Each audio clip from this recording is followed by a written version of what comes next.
네, 오늘은 에스겔 45장 말씀. 오늘 거룩한 땅에 대한 얘기를 합니다. 지금 그 맥락이 에스겔이 본 환상 속에 보이는 장면인 거예요, 이게. 그러니까 먼 미래에 이스라엘이 회복되어져서 정말 거룩한 하나님의 나라로 다시 세워진다면 이와 같이 아주 이상적인 구조로 세워지기를 바라는 어떤 하나님께서 또 보여주신 그런 환상이라고 볼 수가 있겠습니다. 그래서 예루살렘 성 그리고 그 안에 성전 그걸 봤고 그 새롭게 단장되고 새롭게 지어진 예루살렘 성 그리고 성전 안에 여호와 하나님께서 동쪽 문으로 이렇게 들어오시게 되었고 비로소 번제단을 정화함으로써 제사 기능이 실행되게 된 거. 그리고 어제는 이제 그 제사장들에 대한 얘기를 했습니다. 제사장, 레위인들. 오늘 또 그 맥락에서 똑같이 이제 이 땅에 대한 얘기를 하는데, 25,000자, 25,000 규빗, 그렇게 척이라고 여기서는 말하고 있는데, 25,000척, 그리고 1만 척. 이렇게 25,000척과 1만 척의 땅을 딱 끊어가지고, 네모 반듯하게 끊어가지고, 그 구역은 그 제사장들에게 준 땅, 그리고 또 똑같이 25,000척, 1만 척 해가지고 그것은 레위인에게 주는 땅, 그리고 또 하나를 끊어가지고는 그건 왕에게 주는 땅, 이런 식으로 해서 제사장에게 준 땅에는 가운데 성전이 네모 반듯하게 이렇게 들어가고 나머지 땅들에서는 제사장들이 집을 짓고 또 거기에서 이제 살도록 그렇게 해서 부족할 것이 없게 했고 또 레위인들도 마찬가지로 그 땅을 줘서 거기서 집을 짓고 살면서 또 생계를 유지하는데 어려움이 없도록 했고 왕에게도 똑같은 땅을 줘서 왕도 먹고 사는 데라든지 모든 생계에 전혀 부족함이 느끼지 않도록 딱 만들어줬다라는 거예요. 이게 가장 중요한 세 부류를 얘기를 딱 해서 그들에게 살아가는데 전혀 지장이 없도록 함으로써 자신들이 맡은 역할 그리고 자신들이 해야 할 직무를 흠없이 하도록 하고 특히 왕에게 강조한 것은 왕에게 그만큼을 줬기 때문에 백성들을 압제할 일이 없다. 부족한 것이 있어야 막 욕심을 부려서 백성들을 힘들게 하고 막 빼앗고 이럴 텐데 그럴 이유가 전혀 없다. 이 정도면 충분하다 할 정도로 주었다라는 것을 강조하고 있습니다. 그 다음에 이스라엘의 통치자에 대한 얘기로 9절부터 이어져 나아갑니다. 그래서 이스라엘의 통치자에게 필요한 것은 정의와 공의다. 그러니까 백성들을 압제하고 백성들에게 뭔가를 약탈하고 이렇게 정말 그들의 고열을 짜내는 게 목적이 아니라 오히려 그들을 바른 질서 속에 또 아주 원활한 어떤 체제 속에서 백성들이 어렵지 않고 아주 바르게 살아갈 수 있도록 이끌어주는 것이 지도자들, 통치자들의 궁극적인 목적이다라고 말하면서 그 질서를 잡는 것에 대한 얘기의 예로서 강조하고 있는 게 공정한 저울을 말하고 있는 겁니다. 이것은 우리가 일상을 살아가고 경제활동을 해야 우리도 나름대로의 삶을 안정되게 평안하게 살아가게 되는데 그런 면에 있어서 이게 공정하지 못하고 질서가 있지 못하게 된다면 온통 싸움과 혼란과 무질서 속에 빠지게 될 거예요. 그래서 지도자가 필요한 겁니다. 우리는 이제 믿음을 갖고 지도자들을 뽑고 그들을 선출해서 세우게 되는데 믿음을 갖고 또 지도자들도 신뢰를 줄 수 있도록 행동을 해야 되는 겁니다. 정말 자기 입속만을 챙기기 위해서 백성들이 어떻게 되든지 상관없다는 식의 지도자가 아니라 이 사회에 공정한 사회 시스템 그리고 또 공정한 법규 또 여러 가지 모든 것들을 공정하게 잘 세워놔야 그 속에서 다툼이 줄어들고 모두가 평안하게 자기 일상을 살고 경제활동을 하면서 다 모두가 만족하게 된다라는 겁니다. 지도자들에게도 충분한 대가가 돌아가기 때문에 그거면 충분해요. 근데 그 이상의 욕심을 부리기 때문에 만족하지 못하기 때문에 백성들 더 이제 불의를 행하는 일들이 벌어지게 된다라는 거예요. 이상적인 성전 도시를 중심으로 해서 그 안에는 하나님의 임재가 가득한 성전이 딱 자리 잡음으로써 그 은혜와 축복 속에서 온 세상이 왕과 그 외의 지도자들과 그리고 각 지파에 있는 백성들이 다 부족할 것 없이 만족된 평화, 질서, 안정 이런 것들이 쫙 펼쳐져 나가는 이상적인 사회를 꿈꾸고 있는 거예요. 그래서 이런 것들을 우리가 하나님 나라라고 하는 겁니다. 하나님 나라.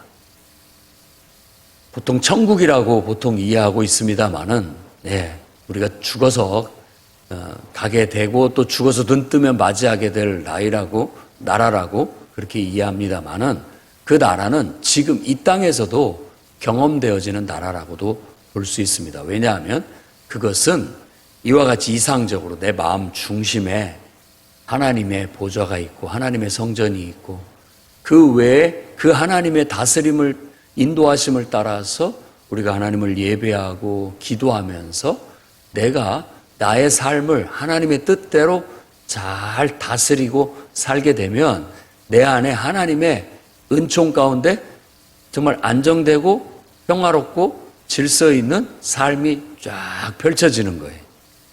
그것에 대한 이상으로 성경이 하나님 나라를 얘기하고 있는 거예요. 요한이 본 계시록에서는 성전이 없어요. 하나님과 어린 양이 성전이 되시는 거예요. 더 이상 이런 교회가 이제 필요가 없어지는 겁니다. 왜? 당연히 하나님을 모두가 다 인정하고 알고 그분을 마음속에 모시고 살아가기 때문에 더 이상의 인위적인 이런 선교를 위한 혹은 가르침을 위한 이런 게 더 이상의 필요가 없어진 시대가 됐다라고 요한이 본 거죠. 환상 속에 하나님께서 보여주신 거라고 볼 수 있습니다. 그 하나님으로부터 물이 보좌로부터 은혜의 물이 이렇게 흘러서 강을 이루어서 쫙 흐르는 걸로 얘기하고 있어요. 은혜의 강이 그 생명수 강이 쫙 흘러 넘치니까 그 주변으로 모든 것들이 다 번성하고 좋은 것들이 자라나고 그야말로 평화가 이루어지고 또 치유가 이루어지고 회복이 이루어지는 그런 역사가 나타났다라고 그렇게 보여지게 됩니다. 그리고 난 다음에 누구든지 목마르거든 와라.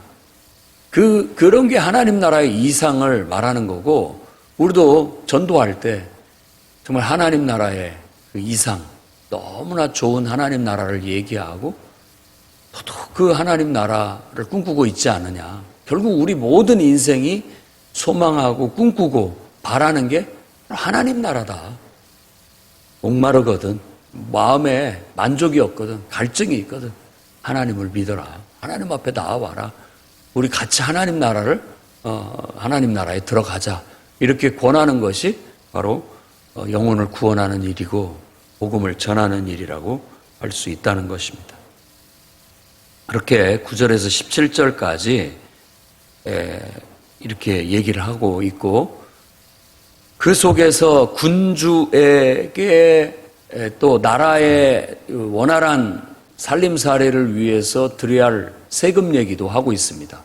그러니까 우리가 하는 것들의 10분의 1이라든지 또 6분의 1이라든지 그런 것들을 국가의 공동체 원활한 유지를 위해서 바치게 했고 그걸 예물이라고 했다라는 것에 우리가 초점을 맞춰야 됩니다. 그래서 우리는 세금이라는 개념을 갖지 않습니다. 하나님 앞에 예물이에요. 예물. 감사해서 너무나 감사해서 드리는 하나님 앞에 드리는 거예요. 하나님께서 다 주셨고 다윗 왕이 고백한 것처럼 다 하나님의 것인데 마땅히 다 하나님께 드려야 마땅한데도 불구하고 우리가 믿음으로 기쁨으로 정말 하나님 앞에 다 드려도 우리 마음은 뭐 기쁠 뿐인데 그 중에서 상징적으로 10분의 1만 드리도록 하나님은 얘기를 했고 나머지는 너를 위해서 마음껏 써라. 이런 축복이에요. 이런 것들을 뭔가 막 우리에게서 막 뜯어가고 빼앗아가고 이런 것으로 생각하는 것은 육신적이고 세상적인 개념이고요. 하나님을 믿는 우리에게 있어서는 이 모든 것이 다 주님의 것이다. 살아도 주님을 위해서, 죽어도 주님을 위해서, 사나 죽으나 다 우리가 주님의 것이다 라고 그렇게 말하는 것인데 다 하나님 것이다. 그런데 그 중에서 일부를 하나님 앞에 드림으로써 우리가 우리의 마음을 고백하는 거고 표현하는 거예요. 나는 주님의 것이고 이 모든 것도 다 하나님이 주신 것이요 주님의 것입니다 라는 상징적인 믿음의 고백을 담아서 드리는 거죠. 그래서 우리가 하는 뭐 10의1조나 헌금이나 이런 것들을 그야말로 예물이라고 얘기하지 이게 무슨 뭐 하나님께서 뭐가 필요해가지고 막 뜯어내고 없는 그래도 가난한 백성들의 어떤 것들을 막 거기서 또 없는 중에 뜯어내고 이런 것으로 생각하는 것은 완전히 성경을 잘못 보는 것이고 신앙도 아니고 믿음도 아니고 그건 아무것도 아닌 것입니다. 하나님의 은혜 가운데 하나님의 은총 속에서 사는 사람들은 기꺼이 정말 감사하는 마음에서 이렇게 드림으로써 그러니까 세속적인 나라마저도 이제 이 이상적으로 에스겔이 본 나라는 모두가 다 하나님 앞에 기쁜 마음으로 드리듯이 드림으로써 모든 것들이 제 역할을 하고 원활하게 유지되고 나아갈 수 있게 했다라는 거예요. 성전도 제사장들과 레위인들도 그리고 왕도 그리고 또 지도자들도 국가가 운영되어질 모든 것들이 이와 같이 정말 은혜 받은 하나님 나라에서는 다 예물처럼 감사함으로 기쁨으로 드려지는 것들을 통해서 모든 것들이 원활하게 경영이 되어질 수 있도록 그렇게 말씀하고 있다라는 겁니다. 군주도 군주의 본분이라고 17절에 말하고 있으면서 번제, 소제, 전제, 그리고 명절, 초하루, 안식일, 속죄제, 소제, 번제, 감사 제물을 드림으로써 그것이 바로 군주의 본분이다라고 해서 군주 또한 정말 하나님 앞에 신앙적인 군주. 그러니까 하나님 앞에 예배할 줄 알고 또 하나님 앞에 속죄할 줄 알고 이런 어떤 역할. 그래서 마치 재정이 분리가 되지 않는 또 정치적으로도 통치자이면서 또 종교적으로도 제사장의 역할을 할 수 있는 그런 군주, 그런 군주의 이상을 말하고 있는 거예요. 그래서 이런 에스겔이 본 이상은 이건 뭐 신앙 없는 왕이 세워지게 되면 나라 꼴이 말이 아니라는 걸 너무나도 잘 알았고 나라가 망한 입장에서는 그것이 걸리는 거죠. 그러니까 누구보다도 신앙이 제사장급인 그런 왕에 대한 묘사를 하고 있는 거예요. 동문으로 하나님만이 들어갈 수 있는데 그 길로 들어갈 수 있는 사람은 왕에게만 제한적으로 허락이 되었던 것들도 마찬가지입니다. 그래서 왕이면서 거의 제사장급인, 그래서 베드로서도 얘기하기를 왕 같은 제사장이라고 얘기를 하는 겁니다.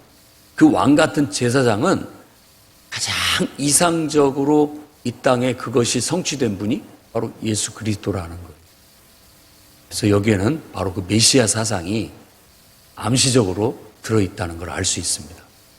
그 예수 그리스도, 메시아, 곧 구원자이신 왕 같은 제사장이신 예수 그리스도께서 여러분 완전한 새 성전을 그의 십자가의 죽음과 부활을 통해서 다시 세우셨고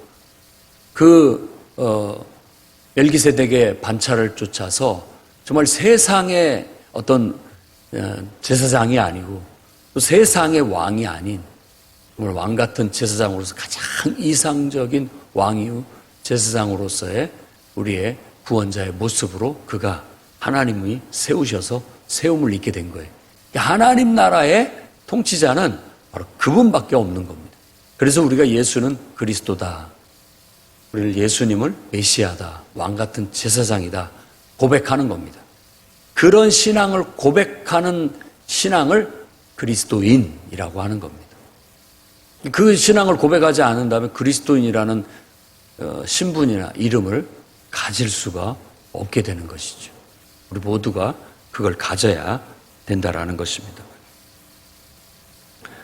그래서 우리들도 정말 이상적인 우리들의 신앙이 하나님의 은총 속에서 이렇게 펼쳐지되 그 모든 것들이 원활히 이루어질 수 있도록 기꺼이 감사와 정말 또 기쁨과 찬양을 담아서 하나님 앞에 드릴 것을 드림으로써 모든 것들이 원활하게 이루어질 수 있도록 나아가 이상적인 신앙과 일상생활이 조화가 잘 이루어진 하나님의 은총 속에서 우리 일상이 아주 질서 있고 평화롭고 안정되고 복되게 펼쳐질 수 있는 그런 삶을 실현해 나가셔야 됩니다. 그게 믿음의 삶이고 오늘날 구원받은 성도의 삶이라고 말할 수 있다는 거죠. 그 다음에 18절부터 이제 나머지 25절까지는 1월 1일 날 성소를 정결케 하는 정화, 그리고 1월 7일 날 또 이것도 과실 범죄, 범과나 어떤 범죄한 것들을 속죄하는 속죄제, 그리고 14일 날 6월절 어린 양, 곧 그 6월절을 지키는 것을 통한 또 속죄, 그리고 7월 15일 날이라고 하는데 7월 15일은 초막절입니다. 초막절. 근데 그것도 속죄나 정화의 의미로 얘기하고 있는 거예요. 이것은 다 매년 연례적으로 하는 의식들입니다. 1년을 단위로 했을 때 필요할 때마다 분기적으로 이렇게 딱딱 하는 그런 것들이라고 하죠. 우리로 말하자면 뭐 어떤 특별 예배라든지 특별 집회라든지 이런 것들이라고 볼 수가 있겠는데, 이런 모든 것들이 정화의 의미를 갖고 있다라는 거예요. 정결케 하는데. 사람이 온전하지 못합니다. 살다 보면 다 모든 것들에 어떤 여러 가지 안 좋은 것들이 끼기에 마련이거든요. 다 끼게 마련입니다. 모든 것들이 다 쓰다 보면 거기에 어떤 불순물이 끼게 되고 오염물질이 끼게 돼요. 여러분 뭐 세면대 쓰다 보면 늘 머리카락도 끼고 나중에 막히는 현상이 일어나죠. 한 번씩 주기적으로 뚫어지지 않으면 안 됩니다. 또 살면서도 마찬가지죠. 아무리 옷을 깨끗이 입어도 주기적으로 세탁을 해야 되는 거 마찬가지고, 모든 것들이 이 땅에서 사는 동안에는 그 수고를 그칠 수가 없어요. 안 할 수가 없습니다. 그렇기 때문에 필요 적절하게 우리 스스로가 한 번씩의 정화 의식을 갖춰야 되는 거예요. 한 번씩 이렇게 정화하고 가야 되는 것이죠. 그래서 교회는 필요 적절하게 부흥회를 한다든지 또 특별 예배를 드린다든지 또 특별 어떤 교육을 한다든지 하는 것들을 통해서 우리의 부족한 부분들을 또 어떤 정화 의식을 하는 것처럼 마치 한 번씩 털고 가고 또 새롭게 하게 하고 또 더 온전하게 하고 다시 세워서 가게 하는 그런 장치들을 마련해 놓은 겁니다. 여러분들이 이 땅에서 하나님의 은혜 가운데 질서 있고 평안한 그런 삶, 그리고 하나님의 은총 속에서 번창하고 번성하는 그런 삶을 살아가는 것도 중요하지만, 그런 순간 중간중간에 이와 같이 한 번씩 자기를 점검하고 또 부족한 것들을 또 깨끗이 하고 털 걸 털고 새롭게 하고서 나아가는 이런 것들을 게을리하면 안 됩니다. 이런 장치들이 있어서 우리의 신앙이 흔들림 없고 또 병들지 않고 또 나약해지지 않고 건전하고 건강하게 바르게 나아갈 수 있게 되기 때문인 것입니다. 그래서 여러분들이 교회 안에 잘 소속돼서 교회에서 하는 여러 가지 교육 프로그램이라든지 또 예배 프로그램이라든지 이런 것들을 잘 활용해서 여러분들의 신앙이 묵은 때가 끼지 않고 특별히 병들지 않고 항상 건강하고 쾌적하게 은혜 가운데 살아갈 수 있도록 잘 유지하고 관리해 나가시기를 주의 이름으로 축원드립니다.